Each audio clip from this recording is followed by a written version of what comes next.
Good evening. I'm David Ferriero, the Archivist of the United States, and it's a pleasure to welcome you this evening to the William G. McGowan Theater for tonight's discussion, The Drunkometer, how digital apps, how technology changes the way we drink. We're very glad that you could be with us despite the lighting of the Christmas tree at the White House. I'm pleased that those of you who are physically with us are with us, and a special welcome to those who are joining us on our YouTube channel. This program is an extension of our special exhibit, Spirited Republic, Alcohol in American History, on display upstairs in the Lawrence F. O'Brien Gallery. Spirited Republic uses National Archive documents and artifacts to show how government programs and policies changed over time and to illustrate the wide variety of views Americans have held about alcohol. Although tonight is the final discussion program connected to the exhibit, you still have ample time to see it as it remains on display through January 10th, 2016. I want to take this opportunity to welcome and thank our partners tonight, the National Institutes of Health, National Institute on Alcohol Abuse and Alcoholism. Its director, Dr. George Koob, whom you will meet in a few moments, and his staff have been instrumental in planning and execution of this program.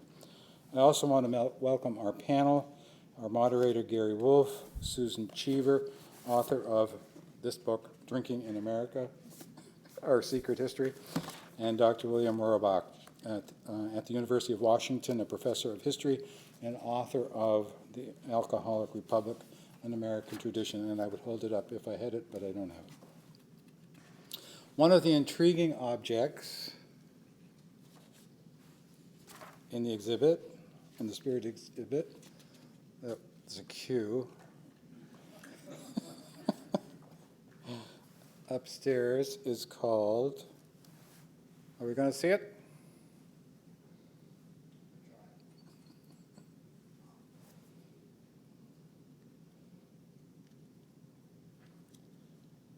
Anyway, when it comes up, you'll see a drunkometer. A biochemist named, there it is on that screen, so the stage principals can see it.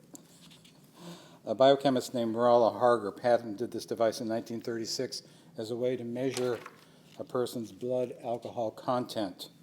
Well, the first arrest for driving under the influence of alcohol was in 1897, and the first U.S. laws against driving while intoxicated date to the early 1900s. There was no way to easily determine the amount of alcohol in a person's body until Harger's invention. The drunkometer was the precursor to the breathalyzer, invented by Harger's collaborator Robert Borkenstein. Fast forward to today, the National Institute on Alcohol Abuse and Alcoholism has issued a national challenge to design a wearable or discrete device to measure blood alcohol levels, and that it is that challenge that was the genesis for tonight's discussion. And now let's meet our moderator. Gary Wolf is the co-founder of the Quantified Self website and the contributing editor at Wired magazine. His New York Times Magazine cover article about the quantified self remains the definitive description of the movement, which explores the use of technology for the purpose of self-knowledge through self-tracking. His contributions to this emerging practice have been covered in publications like Vanity Fair, The Economist, Financial Times Magazine, and many others. Gary's 2010 TED Talk on the quantified self has been watched more than 700,000 times. In 2010, Wolf was awarded the AAS Kavli Science Journalism Prize. Please join me in welcoming Gary Wolf and our panel to the stage.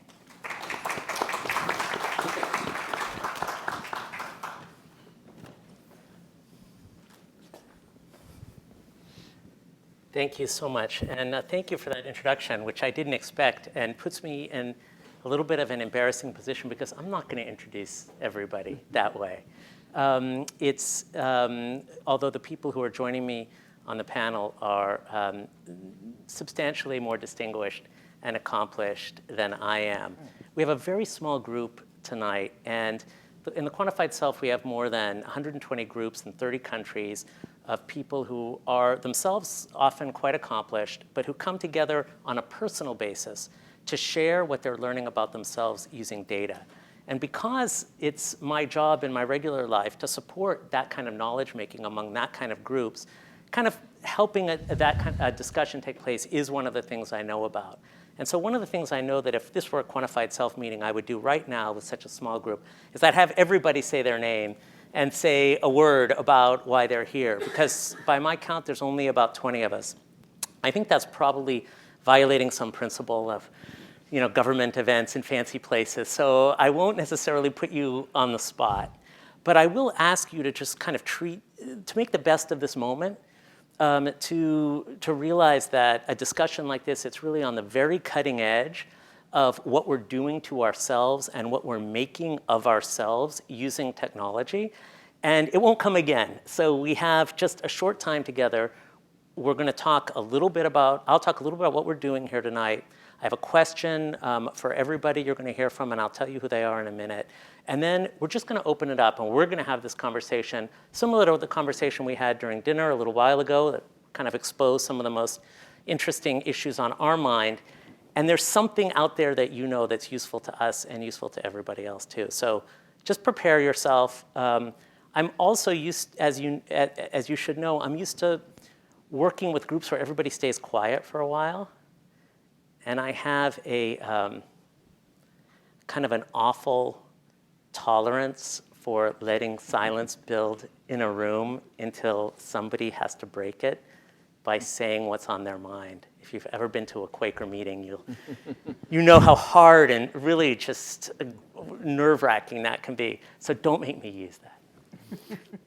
Okay, so if we can just get the slides up for a second. And let me thank F.L. Danman, who invited me and put these slides together. And, this is just something that, this is kind of what everybody knows the sort of current state of the art as in terms of knowing how intoxicated you are. It's a pamphlet, some printed material, tells you what your blood alcohol level is, has a bunch of labels on it, increased impairment, severe impairment, there's a bunch of decimal points on it and percentage marks. And I think if we took this slide off and I quizzed you, even those of you who are professionally engaged in some way or another, you probably would get a very poor score on that quiz. Like, what's the upper range of mild impairment? So that's just to say that our current state of the art in terms of understanding ourselves, how drunk we are, which, by the way, is a whole video genre on YouTube, how drunk I am right now. But understanding how drunk we are, it's the state of the art in terms of kind of popular awareness anyway is not very good. So this is the challenge that the NIAAA has proposed to create a wearable alcohol biosensor. And one of the questions I'm going to ask tonight is, what is this sensor for? Right? Is it for law enforcement? Is it for management and administration in the workplace? Is it to have fairness in our athletic competitions? Is it to help us self-regulate? And if so, what's the relationship between our own self-regulation and some of these administrative and managerial and legal frameworks that we find ourselves in? You might be surprised, if you're not following this field closely, to see how technologically advanced biosensors have become and the potential that's emerging right now to put them onto our bodies. I don't know what I'm allowed to say, because some of this stuff is sort of supposedly top secret. But so I'm just going to say that this, for instance, is a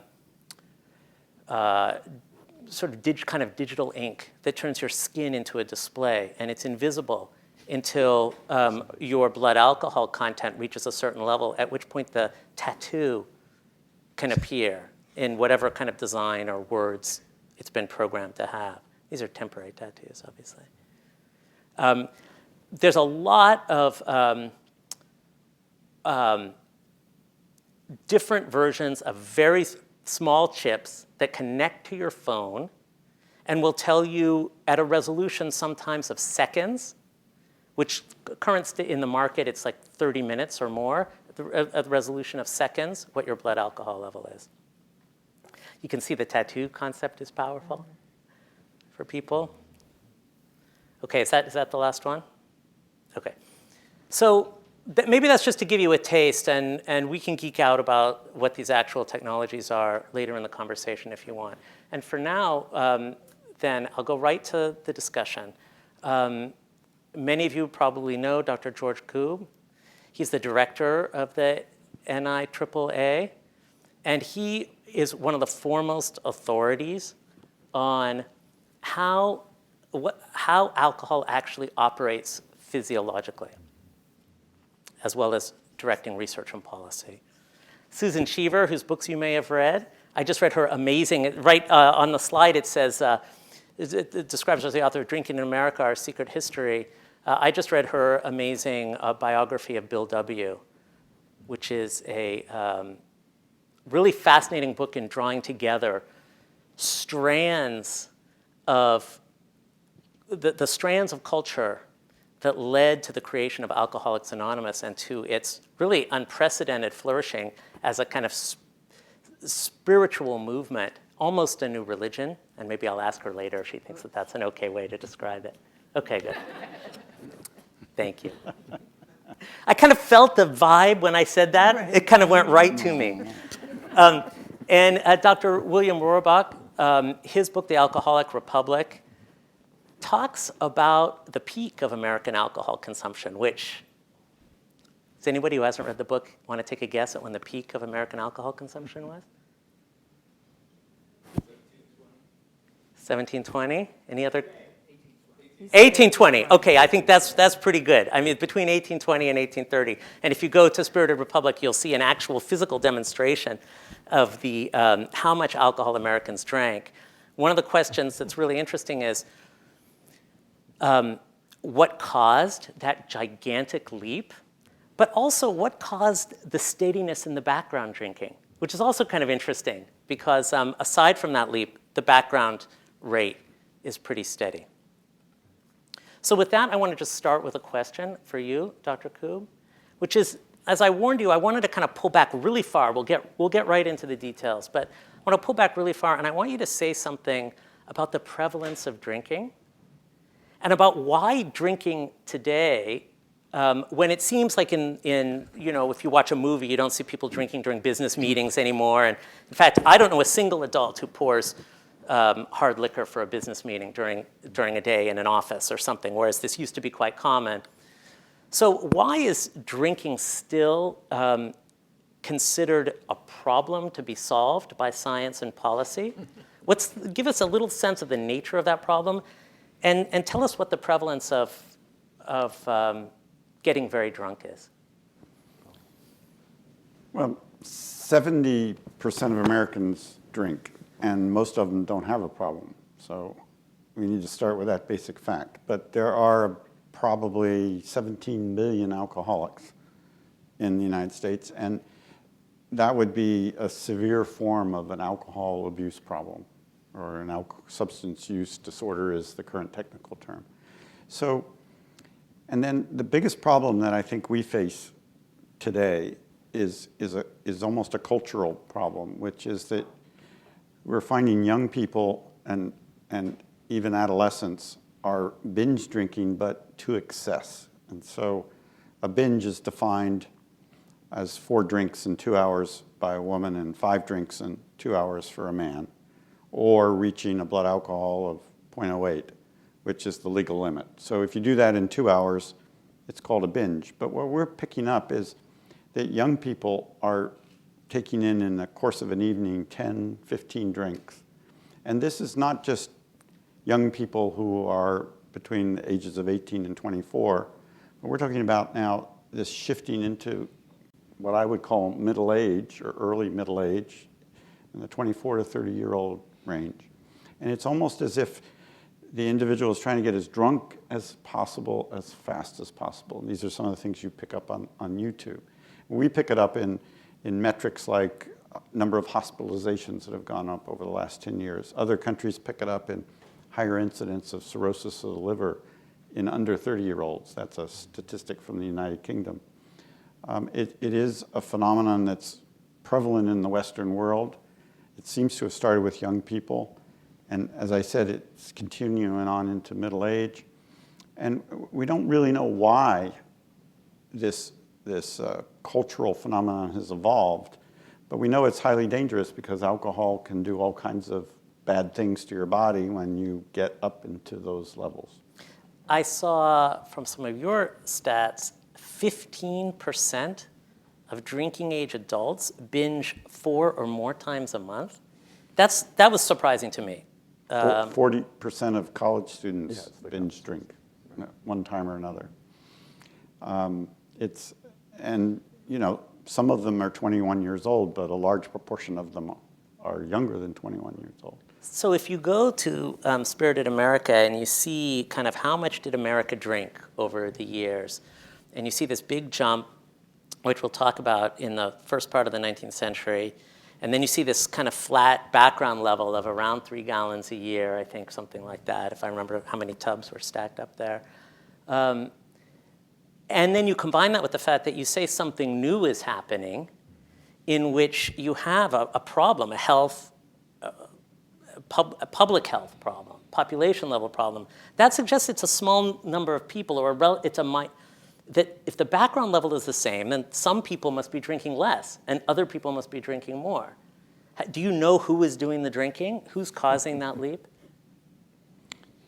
Well, we know there's a genetic loading, and so you'll find that alcoholism runs in families.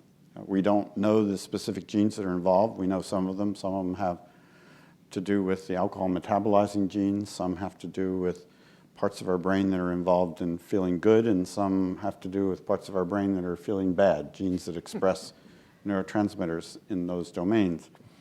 But I can't tell you a specific pattern of gene or gene expression that's going to predict an alcoholic. We also know that stress contributes mightily to drinking problems, and there are developmental issues that contribute mightily to drinking problems. And a young person who starts drinking at 12 is of like 3 to 4-fold higher likelihood of becoming basically an alcoholic as an adult. And that decreases as the person matures. So when you get to the age of 21, the ratio is probably around 2 to 1, 1.5 to 1. So the earlier you engage in binge drinking, the bigger the problem, and we know the bigger the problem to your brain, which I could go into in great detail. Okay, good, I'll, good. I'll stop there. Yeah, good. Also, binge drinking in college has always been a rite of passage, and now, I don't know what the percentages are, but many more people go to college. In other words, So college is causing culture of alcoholism, binge right? drinking. Yeah. It was a culture of binge drinking when I was in college, and only 2% of the population went to college. Now you've got 80% of the population going to college. So, and I also wonder if the binge drinking isn't a response to our increased sense that drinking isn't a good thing. In other words, if you're worried about if you're struggling not to drink on Tuesday, Wednesday, Thursday, and Friday, that might well lead to 6 drinks on Saturday. Okay, so hold that speaking for thought for a myself. sec, because I want to prime this conversation with you, and then we'll just give a little chance to set the stage, because we're going to go very fast in a second. The subtitle of your book is Our Secret History. Are we going fast yet? Not yet. We're going to still go slow. We're going to go slow for a second. Okay. Because I want people to know who you all are a little bit, and then we can really just plunge in. Drinking in America, Our Secret History. So we have something new that's happening. We have kind of a big set the stage of like, there's a reason we're discussing this, and it's a pressing reason. But your book is about drinking, hundreds of years of drinking in America. And we all know that many people drink, but you call it a secret history. And I just want to press on this secret. What's the secret? It is a secret history, and I want to say as a footnote, I never could have written my book without William's book. In other words, you see here the genesis of one book coming from another book on this subject. It's secret because we don't learn it in school. I mean, I had no idea. I went to school, I went to college, I did my binge drinking in college, and I had no idea that the Pilgrims landed on Cape Cod because they were running out of beer, that their charter was actually for Virginia. I had no idea that the Revolutionary War was started in the basement of the Green Dragon Tavern. I hadn't put it together that Ethan Allen drunkenly captured Fort Ticonderoga and that with those cannons he won the siege of Boston. So that therefore we started the Revolutionary War because we were drinking, and we won the Revolutionary War because we were drinking. I had no idea that, as Strobe Talbot has written, we started winning the Civil War when Lincoln fired his sober general and hired a drunk, Ulysses S. Grant. I mean, and throughout American history, it turns out Johnny Appleseed was not about apples, people. So there were things that I, who supposedly knows a little bit about alcoholism, had no idea. And this book was mostly me sitting on the stacks of the library going, oh my God, because I really think it is secret. And I don't know, I mean, I hope you're not going to ask me why. Okay, I'm going to. No, you can't ask me why. Let's hold here, because this is. When I read your book, I kept thinking she's going to say why. And you know what I thought about, especially when I was reading the Bill W. book, because you write a lot about his ambition and also his sense of inadequacy, and how those kind of like, and how drinking allowed him, in a sense, I mean, it tormented him, but it also gave him a feeling of satisfying a kind of his grandiosity when he first. And I thought, is that what she's going to say about America? That, like, you know, you can't run for office without saying, we are the greatest country on earth. And if you don't say it loud enough, somebody will ask you again, like, could you please say again how you feel about America? And if you imagine a person who always needed to be told whenever they were in a social situation, you're the greatest person I've ever met, boy, you would maybe be describing a kind of alcoholic grandiosity. And I just wondered if you were like going to go all the way there and say there's a kind of psychohistory of America. Well, there's here. that underlying thing, Yeah. and that's the interesting thing about American drinking. Other countries drink more, other countries drink less. No other country was the drunkest country in the world in 1820 and outlawed it entirely in 1920. In other words, we get the prize for ambivalence. And that's an alcoholic pattern right there, right? Well, the kind it of is an alcoholic pattern, but I quitting and binging and I'm happy to say that as a country, we love extremes. You know, we're younger, we're faster moving, which is already happening, I think, here on stage.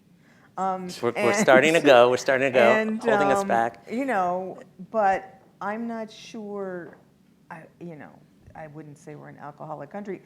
There's so many questions here. Why is it secret? Why did I not learn in 5th grade that the part of alcohol, you know, in the Boston Tea Party? Why did I not learn in 7th grade that Paul Revere stopped for a couple pops of rum at Isaac Hall's on his way to Lexington? What was the role of alcohol in the Boston Tea Party? They were supposed, the whole idea of the Boston Tea Party was to force the ships to take the tea back to England. Instead, they dump it And why do you think they did that? because they were drunk. Oh! Yeah, I mean, you know, it made sense, as you so brilliantly Okay, so this wrote, is and good to move I- on to Dr. Rohrabaugh, because I had a question for you that relates to this, which is, this is a remarkable episode that you write about, this kind of mass national binge, in a way, and you give a couple of answers about what happened. One is a very convincing economic kind of supply answer with just a kind of whiskey distilling and the economic incentive to ship your grain as alcohol across difficult land routes. You know, this is really just a wonderful argument. Cheap liquor. Cheap liquor, supply. This is, okay, good. Then the other argument is a kind of psychohistorical argument about a generation that you say had high ambitions, but low motivation.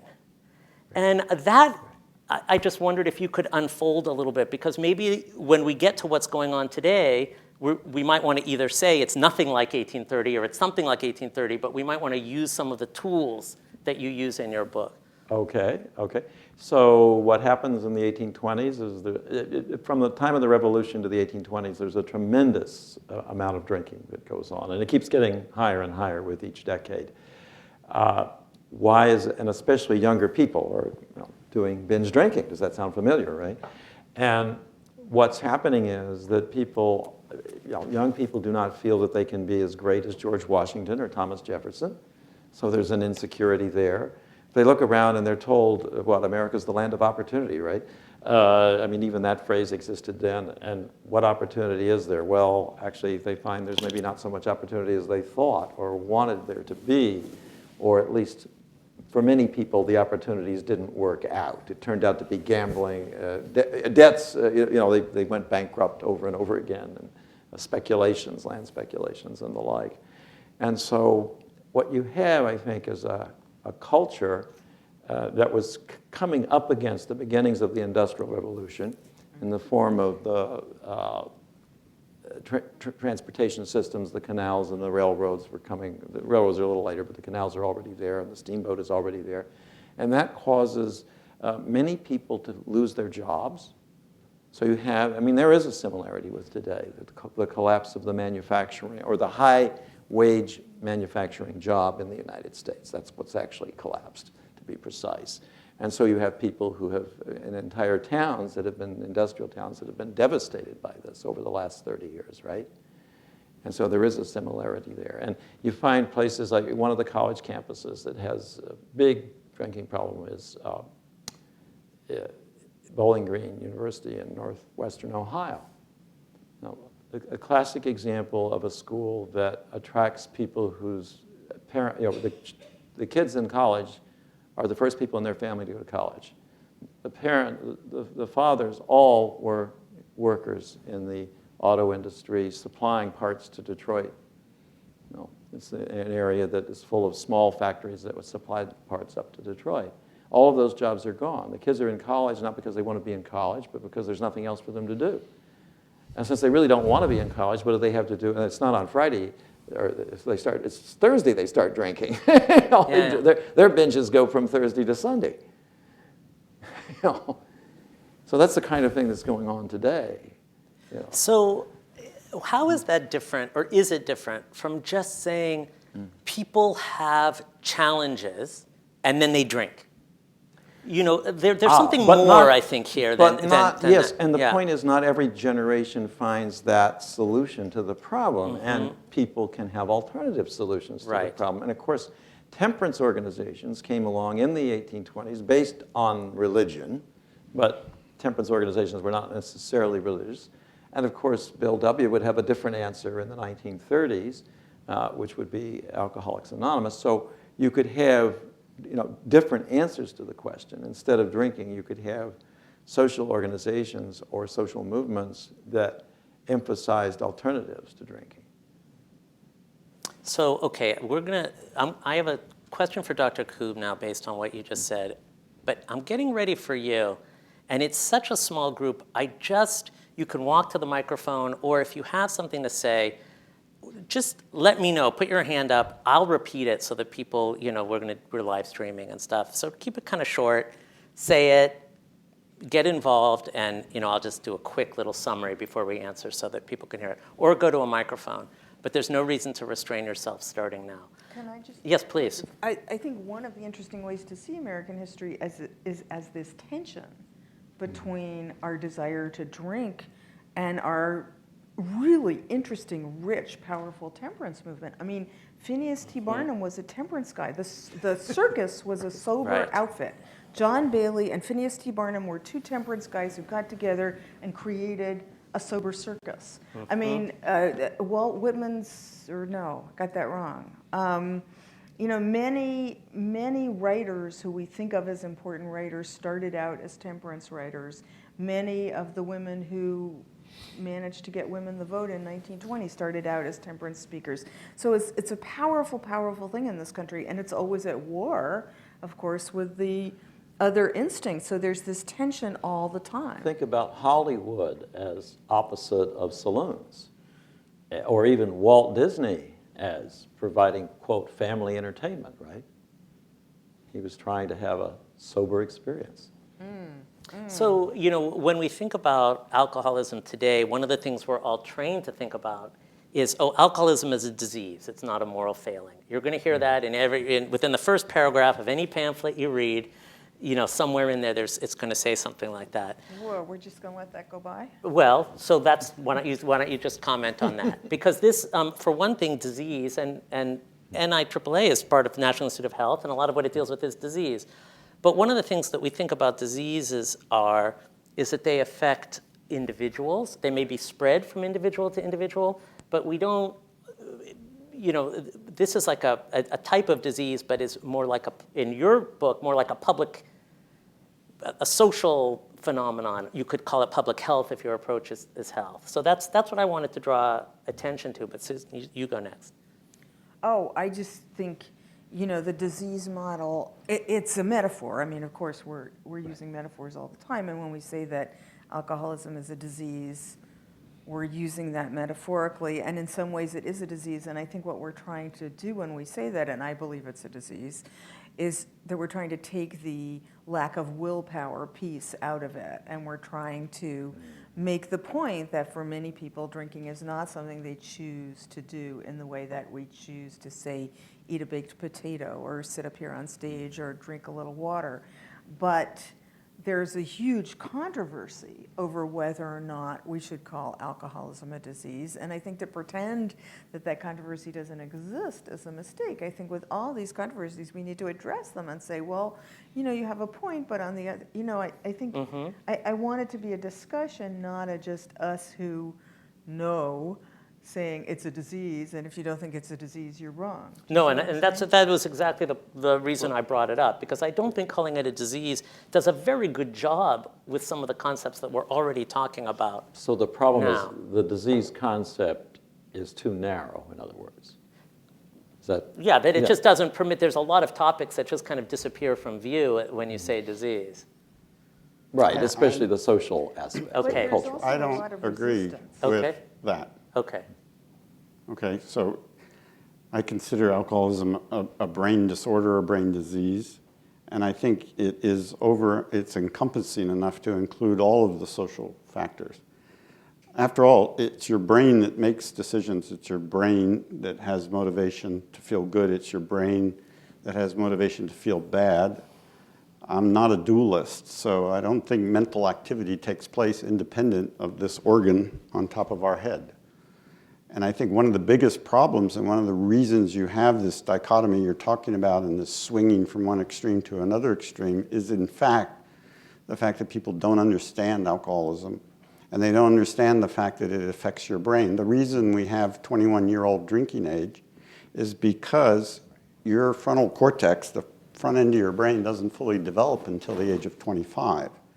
So there is a biological reason why the 21-year-old drinking age should be in effect. And our institute is fully behind the 21-year-old drinking age. If you drink when you're 12 years old, you're ruining that part of your brain that is going to be used to withhold responding, to not engage in impulsivity, to not become super stressed when you're older.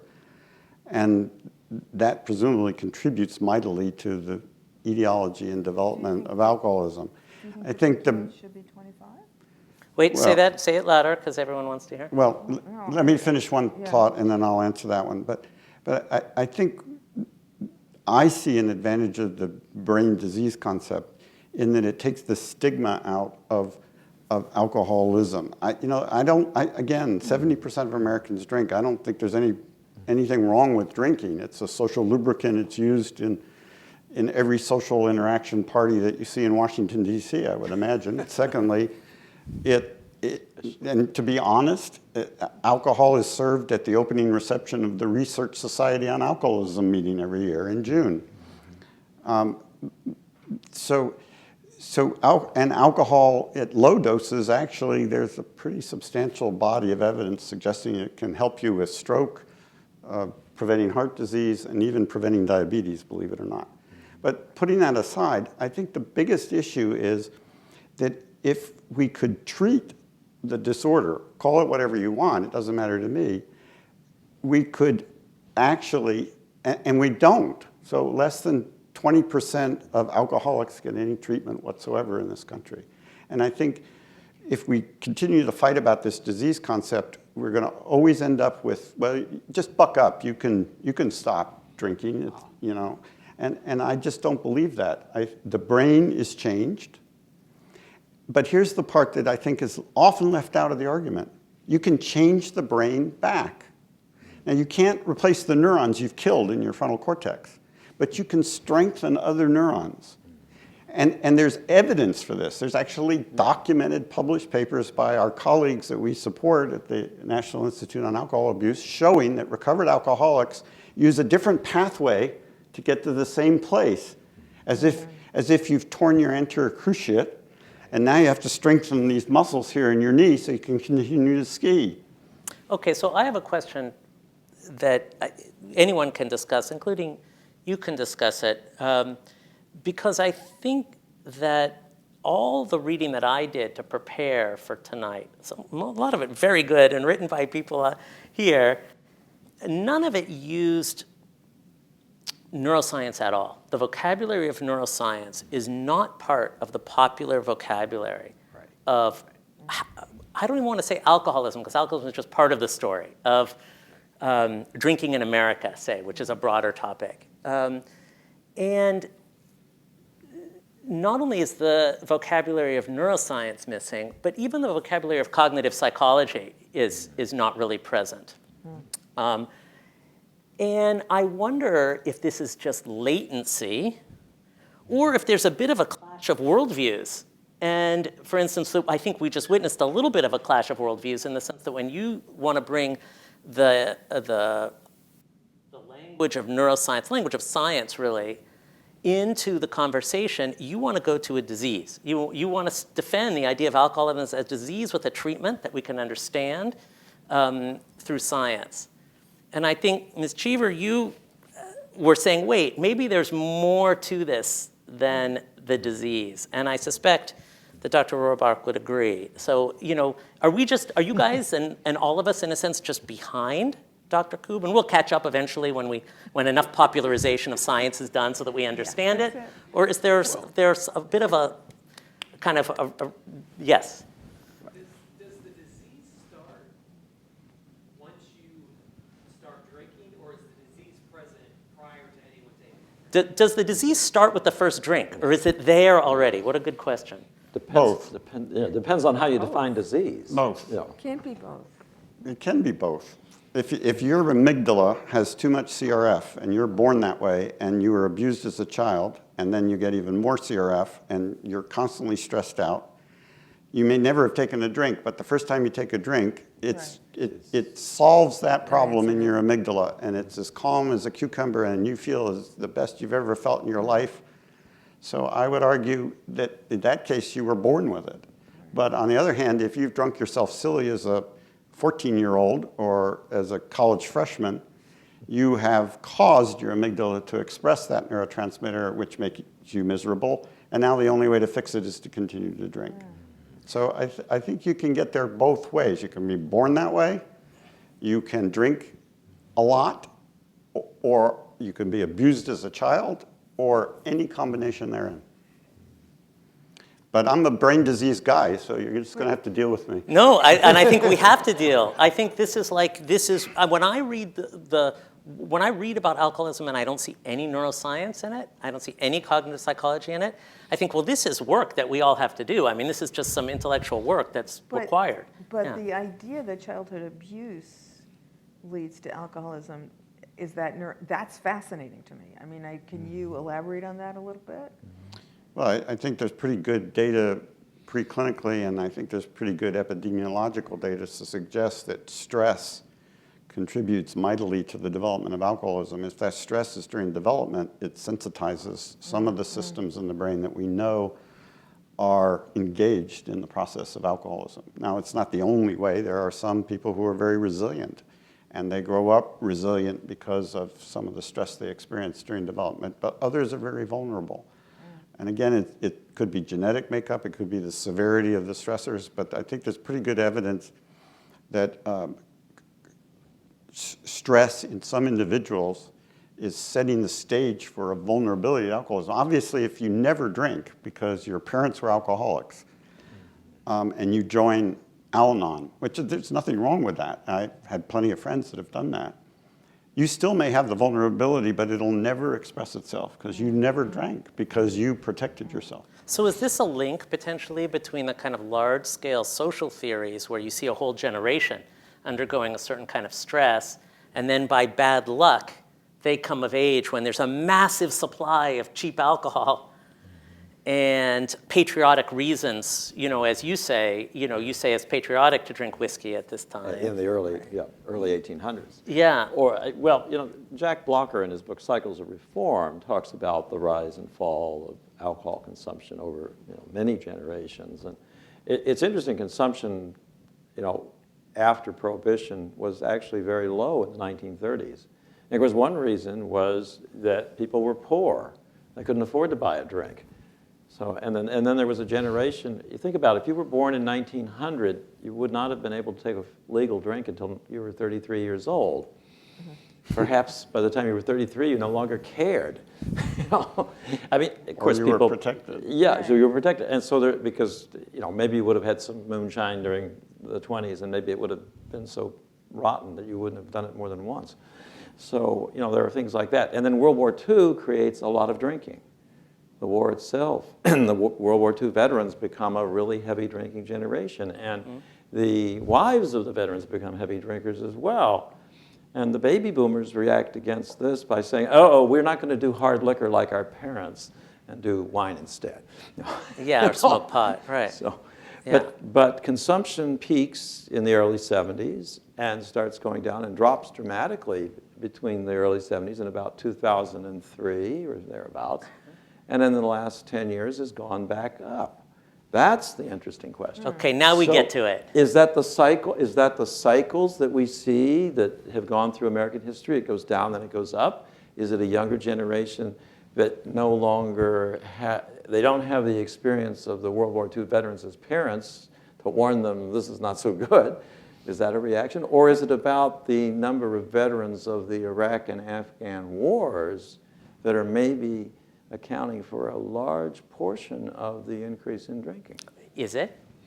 About at least 30%, and it's possibly as high as 50% of individuals with PTSD ultimately develop an alcohol use disorder. It's the other drug they do are opiates, and presumably for the same reason, to blot out the pain. And with alcohol, it's probably more the emotional pain, but with opiates, it's probably both physical and emotional pain. Right.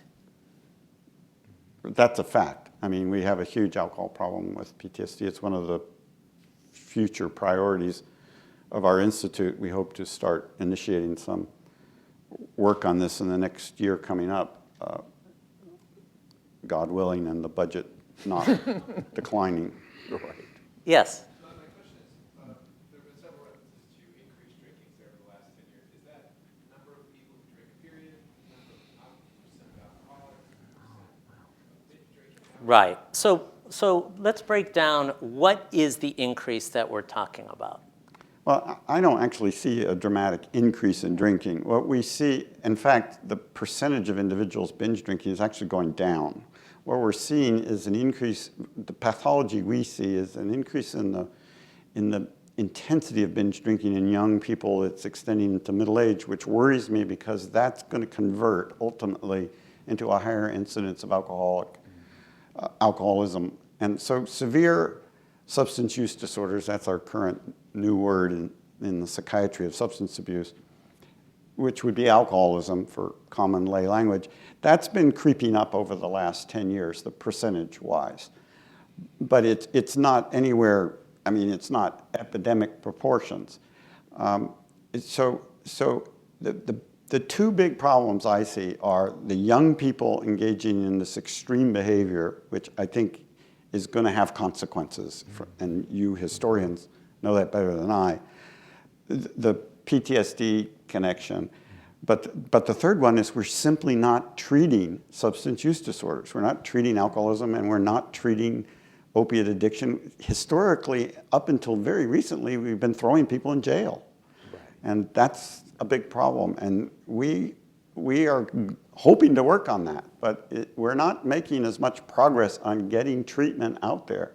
I would venture to guess that most of the American public do not even know that there are two medications on the market approved by the food. Actually, there are three medications on the market approved by the Food and Drug Administration for the treatment of alcoholism.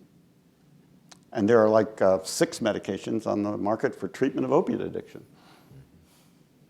I think you're well prepared now to kind of go to an even more complicated part of this conversation, which is you guys are funding a competition to do wearable monitoring of blood alcohol content.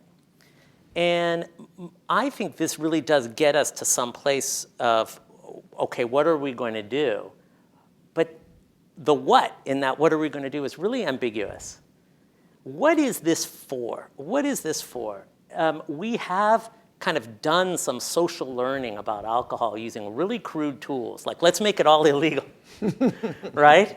Well, let's start a social movement, or, I'm going to be careful with my words. So, Ms. Cheever, you tell me what was started but that was really a form of social learning, really widespread social learning, like to deal with this. Now we've got this other thing that we're doing, which is the idea is we're going to put devices on people, and it's going to measure how drunk they are. Well, or maybe the people are going to put them on themselves. Okay. So in other words, just to Say a little louder, though. Speech police. Maybe the people will put them on themselves. When we say we're going to put devices on people, Okay. you have to be talking about law enforcement. In other words, we're going to have devices that are going to enable people to tell how drunk they are in a new way. When I first heard about the drunkometer, I wanted to say, I can tell if you're drunk, right? But, and if you're not sure, you can go on YouTube and see how it looks. But You can have your friends periscope you, but like, it's you are so actually drunk right now. much more sophisticated Please than stop. that, and much Yeah. more sophisticated than the idea of you're going to put something on me that's going to tell me Okay. how drunk I am. It's something that's going to monitor drunkenness in a way that a drunk often can't. Okay, so yeah, keep going, yeah, no. So can I just, I don't want to hog the No, podium, please. but let me just take a step back and tell you why we did this. Okay. right? And the reason we did this is because when I first became director 2 years ago, I went to a consortium meeting of the individuals, the scientists working on the interaction of alcohol with HIV/AIDS, which is a profound one. So drinking is not good for the development, the prevention, or the pathophysiology associated with HIV/AIDS. Let's put it in that simple way, Okay. all right? When you get intoxicated, you tend to use unprotected sex, and you can follow the line from there. And I asked them, and my program director of this area got up from the table to go to the bathroom, and so I took that opportunity. I said, okay, guys, we're here alone. What do you need? And they said, we need a device for clinical trials, for epidemiological studies, for prevention studies, where we can put something on the wrist of these individuals or something like that and monitor in real time their blood alcohol levels. So the reason the Institute got into this was because we need a research tool. Because what we use now, you guys have probably never heard of this, but it's called timeline followback, which means you basically ask the patient, what did you drink last week? Now, you know how reliable that is, all right? And Okay. that's it. That is the metric of drinking measures in clinical studies. Okay, so I think, Dr. Koob, that you have a problem that Ms. Cheever maybe is supplying the answer for in what she said before. Because if you want the technologists to produce a kind of, well, increasingly simple, but still somewhat complicated device, especially when it comes to prototyping, getting it produced reliably, and having it, properly calibrated. And you're going to them and saying, and the commercial future, or the future of this device is, we're going to use it in our research studies on drinking and HIV/AIDS. It's a hard sell. Yes. But if what Ms. Cheever said is correct, and what the message is, hey, tens of millions of drinkers are going to be using this device to tell how drunk they are, that's very appealing. But now you have a problem, perhaps, in that it's not entirely credible statement, right? Like, Well, but everybody this is going to want to, But this is why? the whole- Why? It's okay This is with what's us. wrong with Yeah. our approach Right, okay. to the problem of drinking, where there is a problem with drinking. Right. We approach it like a schoolmistress. We Right. say, we're going to put this thing on you, and it's going to show us how drunk you are, and you're going to be sorry you had so much to drink. Right. We have to change our language. That's and never say- gonna work, And right? say to people, hey, you don't want to drink and drive. Nobody wants to drink and drive. So here we've got this cool tool to help you not drink and drive. That's the only way. I mean, part of the genius of Bill Wilson, if you will excuse my saying so was that he understood that in the program of Alcoholics Anonymous, there could be no rules. Because if you give an alcoholic a rule, they will break it. That's what they do. So, you know, and I mean, not to, well, why don't I just go ahead? Alcoholics Anonymous is an amazing program, and it was designed by an alcoholic who understood how the alcoholic mind works.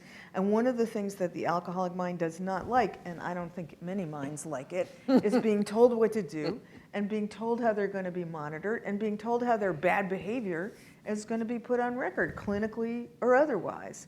And so I think we have to be very careful, or you have to be very careful, when you introduce this device for it not to be this is something we're going to put on you to see how drunk you are, but this is something that's going to help you do whatever you want to do about your drinking. No, I And don't you want to said be it is, misunderstood. That was Right. why we put our money into it, because we have a research goal. But I have a dream, which is your dream. Right. Which is that this would be a sexy device that you would wear on the runway in Paris, not the runway for airplanes, the other one. That would be so great. Wouldn't that be great? Oprah, look at my drunk monitor. And that we could start to poke a hole in this cultural phenomenon that we have to get as drunk as possible, as fast as possible, by having people actually monitor themselves and saying, well, no, this is my limit for tonight because I want to be able to drive home, or I want to be able to walk home or bicycle home in a healthy way. And that their significant other that's with them might even say, hey, you know, your cell phone's going off. You've already crossed 06. And Right. it's time for you Oh, to... exactly. So I'm going to ask Dr. Rohrbach one more question, and then I'm done. So you guys, you're going to have to sit through a whole half hour if you don't pipe up. That is, what I hear being described as a cultural change, because we're describing kind of questions people ask about themselves, expressed quantitatively. You know, I want to know a number about myself. This is not something that people do all the time now around drinking. They do it around But some they do other it around areas. other things, Right. which is the difference between now and 30 years ago, because the technology didn't exist, right? Right. So maybe we're entering into an era because the technology itself is driving the agenda on what we can know about ourselves in real time, easily. I mean, that Well, has tremendous implications in And that's large the ways. gift, right? Because nobody wants to ruin their immune system. So if people see what's happening to them as they do whatever, let's not, you know, they can make an informed choice. That's the problem now. That's the problem in colleges. These kids are not making an informed choice. They don't have the information they need to drink 5 drinks, however many times a week or a month they do it. They don't know what it's doing to their brain. They don't know what it's doing to their liver, and nobody's telling them that. And the question is how to get that information to them without making them go, whoa, whoa, whoa, you're taking away my beer. We're not. It's just important for them to know what exactly is happening. But I good guess and what I was bad. getting at is, I think that is a kind of an information transfer model. Like, Right. can we? But I think there's another piece that it's in your book, and it's in Dr. Rohrbach's book too, which is that there is, beyond information transfer, there's a sense of like, what are the goods? What are the aspirations? What is it that's really floating your boat, to use a technical term? Well- Like, that's why you do it. It's not, you know, there's something you have to have. But this comes back to social context, doesn't it? Right. And that's what you're pointing Yes. out, is that it's not enough, because the technology allows individuals to find out about themselves. To get a number, yeah. About himself or herself. But that isn't enough, because without the collaborative social project, it won't actually work in the real world. Because drinking is a social activity, right? So that's Right. that's. And the temperance movement, as you point out, Understood that. on the one hand, it's kind of a moralistic, you know, don't do this movement. Right. But on the other hand, it's a social occasion. It's a chance to kind of share your aspirations and your hopes and fears with others. These are fundamental human needs Right. that you might have served in a bar, and now you're serving them. And maybe there's what I sense out of this conversation is that the drunkometer, modern drunkometer, is, for it to even exist, it has to be embedded in some kind of. Right, but what you just said I think is so important. the temperance movement and prohibition is one of the great failures that our country has ever experienced. I mean, it just didn't work. Well, And it didn't work because it was people saying, you shouldn't do this, this is Yeah. not good. But let me partly disagree. Okay. Prohibition, I think, was a failure. All right, And that was because people didn't want to be told, right? Americans Exactly. especially don't want to be told. Right, we don't want to right? be told. And maybe alcoholics and we especially don't want to certainly be told. don't want to be So scolded. that part, but there's another part of the temperance movement, which was a temperance movement of self-discovery. And those people actually, in some cases, opposed prohibition. They said that temperance meant Right. individuals should drink less. Individuals should be more cautious about their use of alcohol. They didn't necessarily think that you should abstain from all alcohol. They simply thought you should be temperate. I mean, that whole word temperance itself starts with moderation. And that goes back to the concept of perhaps this monitoring system, producing an idea of moderation. So Right. there's an alternative way of looking at it there. Now we go out, and let's exercise some discipline and make somebody else speak. There's somebody. I had a question about addiction. I think culturally, we're at the vanguard of a new marijuana being legalized. Where do you feel that's gonna, where will we be in 100 years? If we have the same conversation, 100 years of legalized marijuana, what would you say? What happens after we have Are you 100 years asking of me legalized or marijuana? Bill? I live in Washington State, so Seattle has 320, I think, medical marijuana outlets. Many of them near the University of Washington. It's amazing how many sick students there are. And what one worries about is, going back to the brain Right. development issue, is when you find out that, this is now a problem in middle schools because marijuana is being sold in the form of edibles, which of course have a lot of sugar, sweets, and there's nothing like a 14-year-old and a cupcake.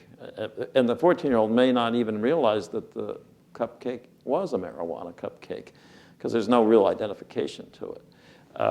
But there have been, a number of incidents in the last couple of years about this that raise questions, I think, about where we're really heading with this. And I don't have any answers of where we're going to be 100 years from now, but if marijuana really does diminish the brain capacity of adolescents, and we will simply become a stupid society. But that's what they used to say in the 60s, wasn't it? Go get stupid, wasn't that what smoking pot Dr. was? Koo, what do you think is happening out there with massive amounts of free? Well, Dr. Warbeck put it very well. I mean, what we're picking up already in Colorado is an increased use of marijuana and a parallel increase in marijuana addiction. And one of the things that we have to get across to the American public is that marijuana is addictive, and it does have deleterious effects. And while you're stoned, I'm going to repeat this so everybody gets the gist, while you are stoned, and I mean heavily stoned, you're losing about 10 to 20 IQ points,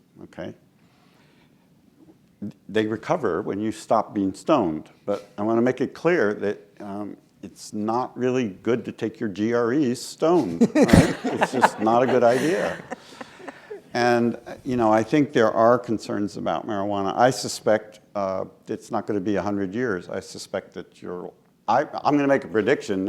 I'm not the director of NIDA. You can talk to her. But my prediction will be that you'll see a reversal of this trend for legalizing marijuana. I think it should be decriminalized. I don't think anybody in academia would disagree with that.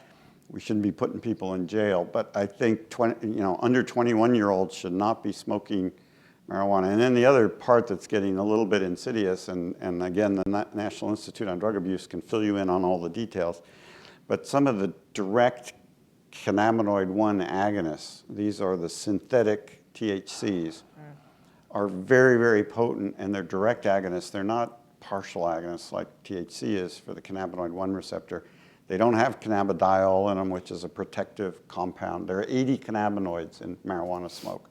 One of them is a compound that probably has a great deal of medical use, cannabidiol. You don't find that in these spices, and that's going to be quite worrying. So I think, unfortunately for you guys, you're doing the experiment, and we'll be monitoring the results. There was one right there, yeah. I'm a gastroenterologist now, retired, so I would see the alcoholics after they already had, I see a lot of them after they already had fiscal problems, be it cirrhosis, alcoholic gastritis, you name it. And first, it was hard to get them into a treatment program. Right. Treatment programs are few and far between, especially inpatient treatment programs. And even then, the very high level of recidivism. And I just wanted to hear from Dr. Cooper about what does science say in terms of what programs are effective? And I would use things like anti-abuse or anti-abuse like drugs as well. None of it was What's the state of the art? Because what's has been done, didn't work very well. Well, that's a really, really good question, and it's one I struggle with on a regular basis. And we're actually trying to put together, we already have a pamphlet on treatment options, but we're trying to get a little more concrete about it and give people like choices. We've launched if I'll just segue for a second, we've launched a menu for prevention programs for college campuses called College Aim. But I would like to do the same kind of thing for treatment. The options are also in flux because the managed care systems like Kaiser are starting to embrace treatment. They're starting to embrace brief interventions as part of the prevention. And what really is the problem is the referral to specialized treatment. And that's kind of where the interface didn't occur for the patients you saw because they never got referred to specialized treatment. Sorry? It wasn't available. And we do now have parity for mental health and substance abuse treatment, and that includes alcoholism. So the hope is that parity will be translated into the medical community and to treatment. It's sort of on its way, but if you read Patrick Kennedy's book, which I just finished, you'll find that it's still sort of on its way. And so we're not there yet. The American Board of Addiction Medicine is close to having a diplomate status for a specialization in addiction medicine. There are legitimate 28-day treatment facilities that do detox people now and often take insurance. The problem is what happens after they get out of the 28-day facility, because that's by no means a cure for alcoholism. Then in between, you have Alcoholics Anonymous. You have clinical psychologists who will specialize in substance abuse treatment. You have others who specialize in cognitive behavioral treatment, which is very effective. Often in these 28-day facilities, they may start you on one of the medications for prevention relapse, but you need to be followed to continue those medications, to continue going to regular meetings. It's a long process of recovery. It takes, people often used to ask me, well, how long, doc, before I won't relapse? Well, you can't really say, but if you use smoking as an example in smoking cessation programs, it's usually 12 to 18 months before there's this switch around. And then the smoker, or the former smoker, doesn't want to be around cigarette smokers. He doesn't want, or she doesn't want to even engage in those kind of situations anymore. So That it's doesn't even always happen. Wait, say that again. Say it louder. Susan. Oh, I'm just being content. That doesn't always happen at all I haven't had a drink in 23 years. I often want one. Right. So that switch that you're talking about is a wonderful idea, but And we don't it doesn't necessarily, always tell me if happen. I'm It doesn't always wrong, happen.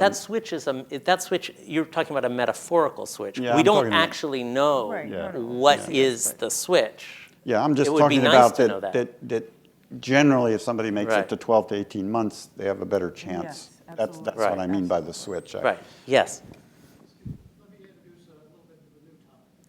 Susan talked about a little bit about forcing people to wear your wearable device. What if we could start looking from a different point of view? That is using the wearable device that measures alcohol as an adjunct to therapy. Adjunct to therapy, how would that work? What might be working in many different ways? Because people who are in therapeutic modalities, if you offer them a choice of, here we can put an item on the wearable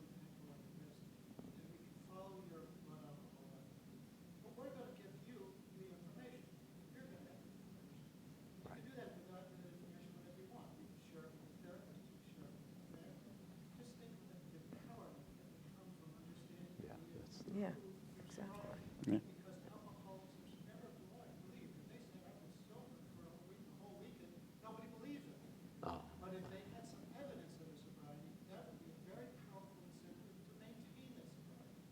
And I think that's the real value. That's very interesting. To be an adjunct to a therapeutic strategy. So the suggestion, just in case it wasn't audible to everybody who's watching, was that the wearable can be an adjunct to therapy. It's for the person, to empower the person, but it's also for the person in the context of a therapeutic relationship or whatever treatment that they're undergoing.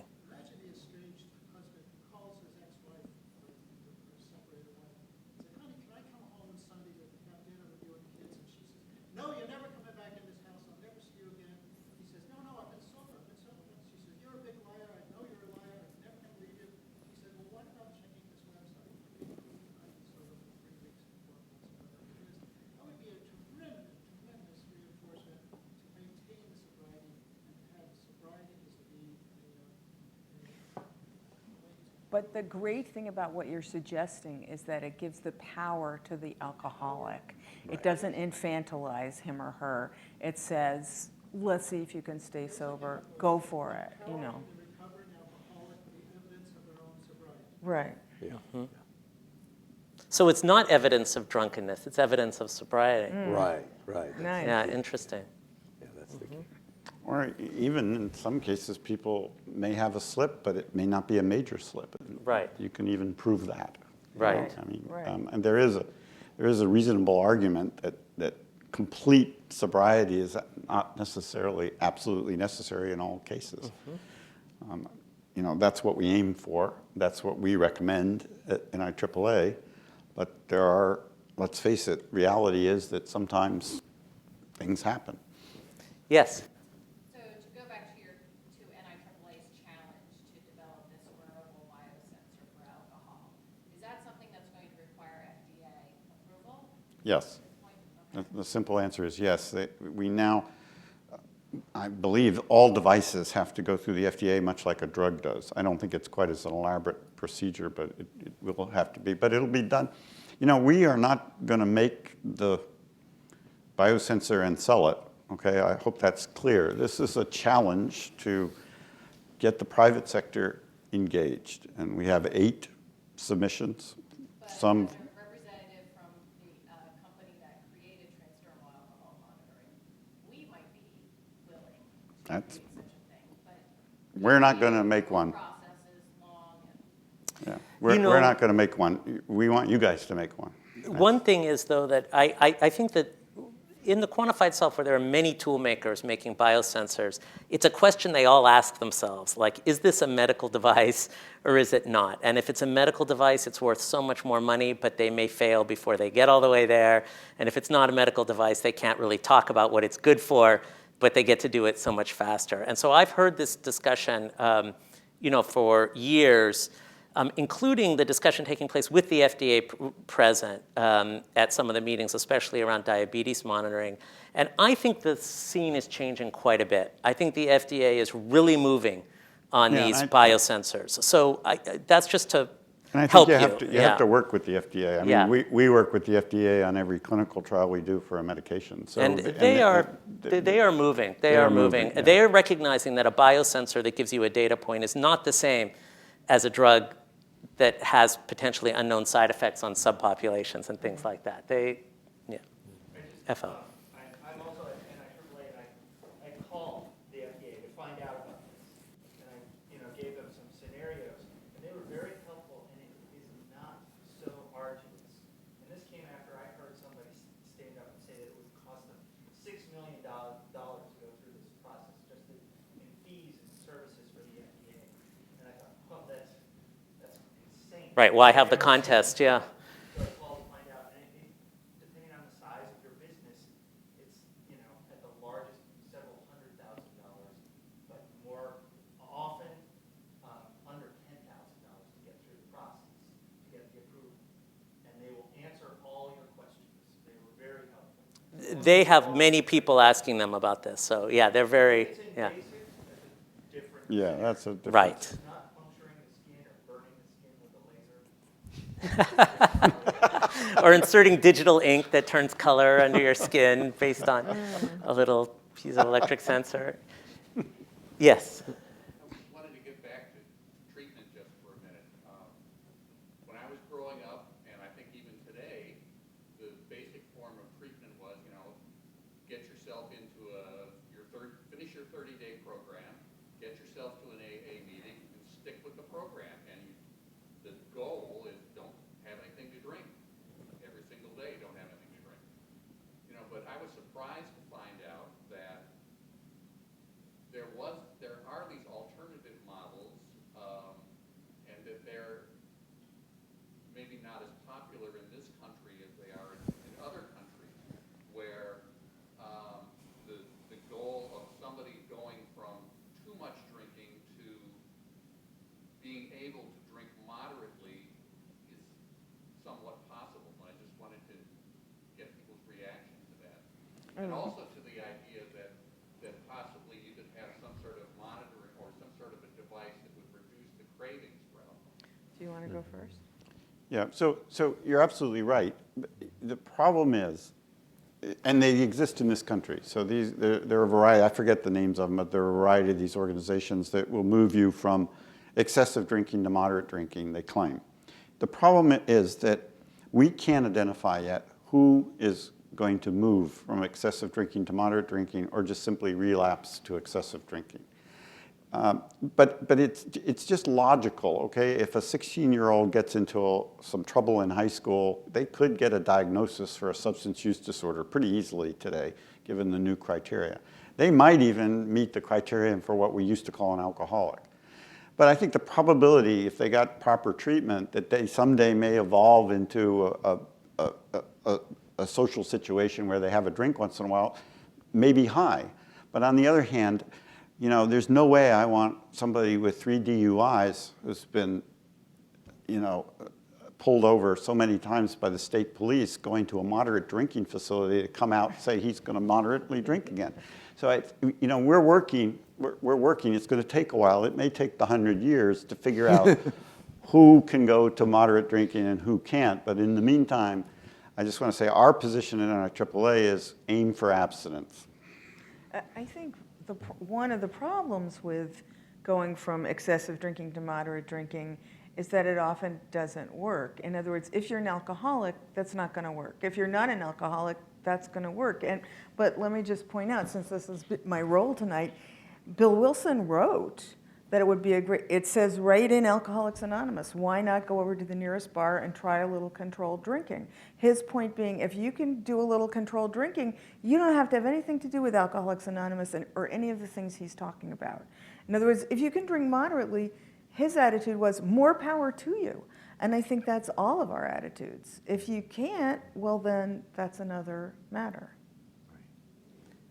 But you might not know whether you're in category 1 or category 2, and you might need some help to get into, right? Like another DUI. Right. You might be drinking too much, and you might wonder, can I drink less? Try it. That's right. Yeah. And what kind of help can Bill I get? Wilson, try it. Right. Is his answer to Right. that. Good. Yeah.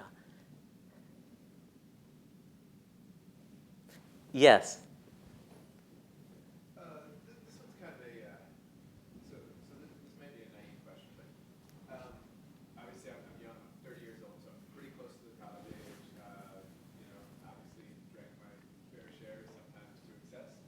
But one of the things that I actually take umbrage with is this constant reference to binge drinking and being 5 drinks in one sitting, as it's often referred. And certainly that's not good for anybody. But my question is, why is that the limit? You had mentioned previously that it was 0.08 considers you legally over the limit. Yes, that's legally over the limit to drive.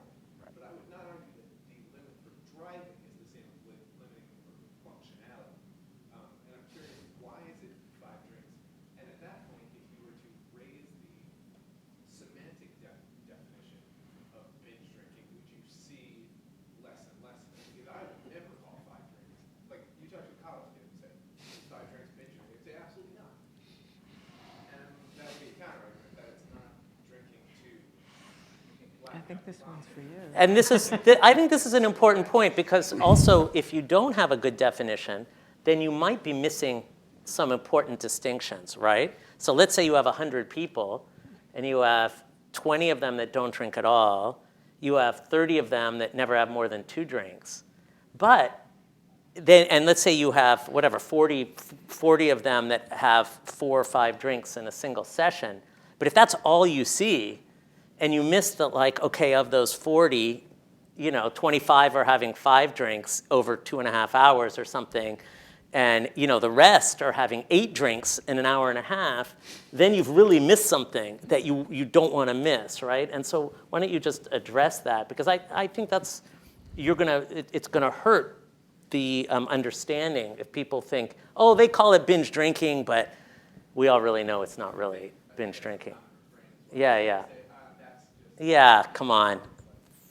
Okay, so I was on the committee at the National Institute of Alcohol Abuse and Alcoholism as a professor at the Scripps Research Institute. I was on the National Advisory Committee and the subcommittee that developed the 5-4.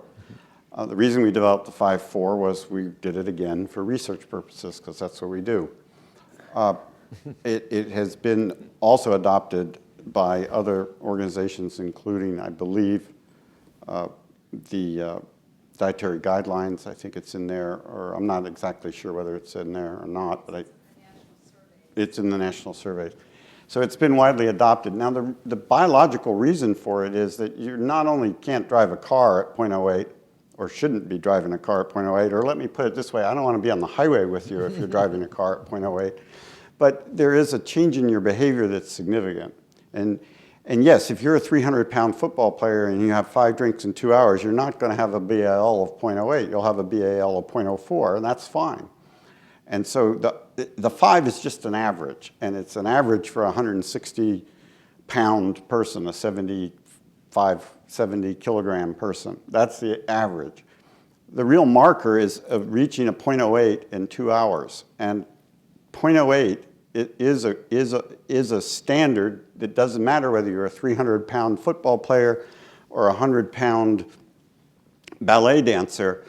At 0.08, there is significant impairment in how you think, how you make decisions, how you interact with members of the opposite sex, how you can coordinate walking down those stairs, how you can drive heavy machinery. But don't we just call that being drunk? Well, wait, and can you... I mean, is there a difference between being drunk and binge drinking, or have we lost that distinction? Wait. Can you also say something about what happens inside your brain? Because that's... Well, your frontal cortex shuts off. Come on, yeah. I want to hear this. And when your frontal cortex shuts off, that's the part of your brain that you use for making decisions and executive function and delaying reinforcement and making choices, then you're much more impulsive, and it also disinhibits your stress system. And so you're more likely, when the alcohol wears off, to have a hyperreactive stress system, wake up in the middle of the night, unable to sleep. All the signs and symptoms of hangovers are going to be greater if you're at that level. We know some of what happens. And I don't know whether you've ever watched videos of people who are at 0.08. I guess they're on YouTube. But the other insidious part is this emotional liability that starts to kick in at this blood alcohol level, which is 1 minute you're really happy and you're chatting up everybody, and the next minute you're getting a little paranoid because that lady is off with your, there's some sexual competition going on. This is the level when disinhibition is sufficient that fights occur. I'm not going to get into the other parts of violence. We'll leave that go. But I mean, I think it's just a dangerous level to be at. I don't care what you call it. You can call it being drunk. You can call it being super intoxicated. You can call it a binge. We use binge simply as a marker. And I was in college once. It was a long, long time ago in a galaxy far, far away. And we did not binge drink. We drank, but we didn't go in. And it's worse than just binge drinking. I mean, we have college presidents tell us that kids now are working their way, they're working on a blackout. I mean, they want to drink as much to get to a blackout. A blackout is around 0.15. That's twice what binge drinking is. So binge drinking is just a marker. And my feeling would be that if you say, well, binge drinking's okay, and maybe it is in Finland, I don't know what the drinking. Sweden, I think. Sweden is the cutoff would be for their binge drinking. And I don't want to get in trouble with any Swedes here, but I would say that then what I see people doing 10, 15 drinks now in college campuses. And my son is in college, so I hear it from both ends of the world. Yes. I was going to say that, of course, Dr. Cook's talking about the neurologic effects. I mean, there is something we call alcohol poisoning. Yeah, exactly. It's not just the brain, but That the liver. alcohol is very hyperosmolar, causes significant metabolic effects. Probably once a week you read about a college student who binge drank. Literally drinks to death. Yeah. From alcohol poisoning. Right. It's so serious. So, but here's the thing that I was raising, and I think it's in your question. And I think, I have this experience sometimes as a journalist who talks to a lot of scientists of trying to kind of represent like how what's being said might sound like when it's heard by people who aren't in the conversation every day. And I think your question really kind of gets to that. I think the word binge and alcohol poisoning and blackout, this is one kind of drinking. And I think going to a party and having 5 drinks, well, it's not, I'm not saying that this is the recommended level of drinking. I'm just saying that that's something different. And if you lose sight of that, if you combine blackout, 10 drinks, with 5 drinks, a lot of people are they're going to know that. Like they have enough, however much they've hurt their frontal cortex, they have enough to know the difference between 5 and 10, and to see that a word has. So this is, I think, the point that's being made. You got to remember something. This is in 2 hours. If you have 5 drinks over the course of a 6-hour evening, your blood alcohol level is not going to be anywhere near 0.08 because you metabolize half a drink an hour. Right. How was it decided, though, that this would be called binge drinking instead of some other phrase? Because binge is I don't know. traditionally. Ken, how did we decide it was called binge drinking? The word was being used very often by many different groups in many different ways, and there was no consistency. There was a lot of literature that was out there talking about binge drinking. It was defined all over the place. And that was one of the reasons why NIAAA took on the task as its National Advisory Council to come up with a recommendation of what a good standard would be. So what do you call if binge drinking is 0.08? What's the label? Because it is something different for 1.2 or 1.3 or something like that. That's another 0.12. 0.12. Sorry, or move that decimal place to wherever it belongs. I would call it beyond 0.08.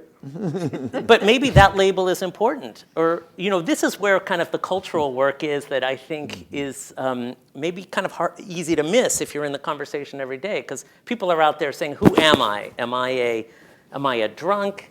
Am I somebody who works hard and parties hard? Well, I've never blacked out. These are actual real conversations. So you probably have something to say about that or would want to. Well, I just want to go back to the point the gentleman, the physician, made in the back up there, which is that my friends in the UK sent me some statistics about a year ago showing that the incidence of cirrhosis of the liver in under 30-year-olds had doubled in the UK in the last 10 years. And that they've had a big problem of what I would call binge drinking for quite some time. And so, it's more than just that you can't navigate, I don't know how big a car is, what, 1,000-pound car. It really has to do with the fact that you're crossing a threshold if you're doing this regularly or you're doing it in a short period of time. Again, I emphasize the time limit is 2 hours. You're doing harm to your body. And I think that's the part that we're trying to get across, that it's on our website, Rethinking Drinking. We want to get across the point that alcohol is it's not it's not like my mom said, if you take a little bit of a drug, that's good, and you take more of the drug, it's even better. With alcohol, it goes like this, okay? Isn't the British story really about rising consumption because of the change of drinking habits and the fact that Yeah, they extended the drinking hours. they drink well? You know more about they this did than the I do. drinking hours, so they also it used to be people in Britain mostly drank in pubs, and because of the social experience in the pub, the level of consumption per hour would have been diminished by the conversation or the dartboards or whatever else was going on.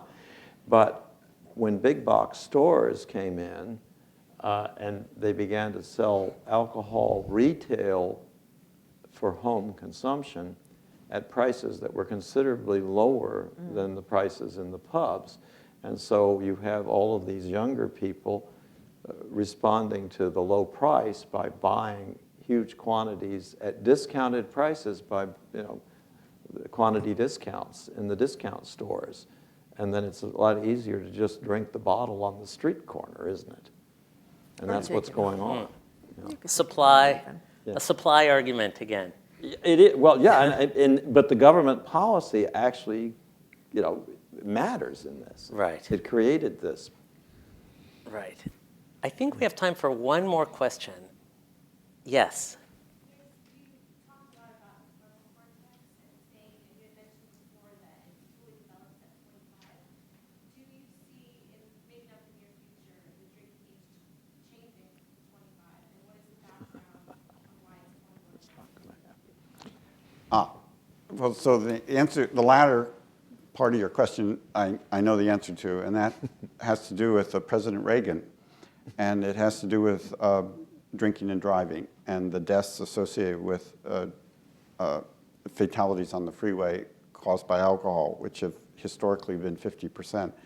The number of, since the age 21 drinking was instated by a Republican president who blackmailed all the states into adopting it by withholding highway funds, just for the record, there has been a straight line decline in fatalities associated with alcohol and driving. And so we defend that age largely based on epidemiological data, and it's still declining. And Mothers Against Drunk Driving have obviously contributed mightily to this effort as well, and many other organizations. No, I don't see us raising it to 25. Ronnie's dead, and and I don't see anybody trying to do that. But what we are picking up, and I've asked one of my staff members to start following this, is that they're starting to raise the drinking age in other countries. So Malaysia is about to raise theirs from 18 to 21. The Netherlands recently raised theirs from 16 to 18. So I do. Does anyone have more than 21? No, not that No, I'm no aware one's of. more than 20. But You probably know more about this than I do. Traditionally, the United States had no legal drinking age, none at all. Okay, and at the end of Prohibition, when Prohibition was repealed, this was the one thing that everyone could agree on, was that there should be a drinking age, and it was set by the states, and most states set it at 21 because that was the legal age of majority for every other purpose in the state. So it was kind of just decided on that basis. There were a few states. New York had drinking at 18, and Louisiana. So there were a few. Wisconsin had beer at 18, so there were a few exceptions. But the 21 rule was in there until the early 1970s, when drugs became very common, and many people thought, well, one of the ways to get young people off of drugs is to lower the drinking age. And so states lowered their drinking age down to 19 or 18, and then that produced, as you've said, all the automobile accidents. Michigan had like doubled the number of fatalities because of all the 16-year-olds were out on the highway drunk, is what it was. Drinking age was 18, and so the 16-year-olds found it much easier to get alcohol. And so that led to the reaction in the 1980s with Mothers Against Drunk Driving. Thank you. I knew you knew more than I. Well, that little tiny point. That was a fantastic discussion, and I just want to thank everybody and thank you for coming tonight. And I really enjoyed it and learned a lot. And go see the exhibit if you haven't seen it yet. Thank you. Thank you.